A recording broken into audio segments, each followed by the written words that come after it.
On this day in 1892, the Nutcracker ballet was performed for the first time. Most of us know it as a beautiful Christmas tradition, music and magic and wonder. In fact, last week when I took my daughter to a hockey game for her birthday, the Nutcracker ballet was in the same venue that same weekend. But today I want to talk about something quieter. Clara in the Nutcracker, she's at an in-between age. She's old enough to want to understand the world, and she's young enough to still be waiting for it to make sense to her. And as I thought about her story, I realized that place feels pretty familiar because I meet homeschool moms there all the time. I've been there myself, honestly. And that space, where something has to change. But you don't want to sacrifice your family, your faith, or your peace to make that happen. You're not unhappy, but you're not at ease either. You're waiting for things to feel lighter and less stressful and less financially tight. And maybe you're asking God questions like, what am I missing? How do I move forward without blowing everything up? Is it okay to want more? Well, here's what I'm learning. The waiting seasons aren't wasted seasons, but they also aren't meant to be permanent. Waiting doesn't always mean standing still.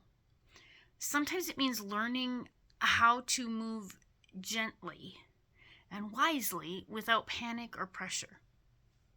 So many moms think the only options are to stay stuck or leap blindly.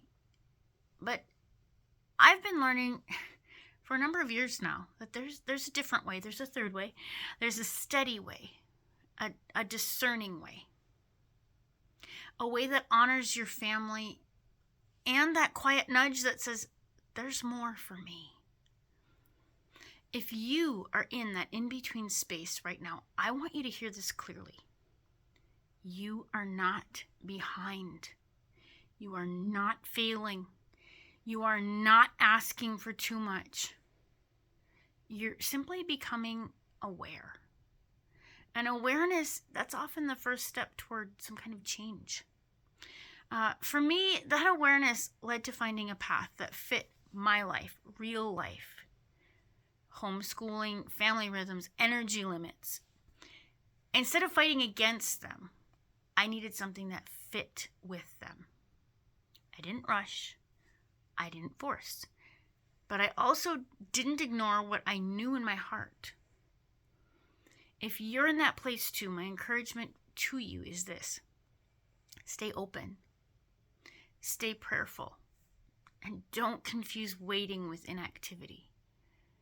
Sometimes the bravest thing you can do in an in-between season is to take one quiet step forward. If you're in an in-between season and you're craving steadiness, you are welcome here.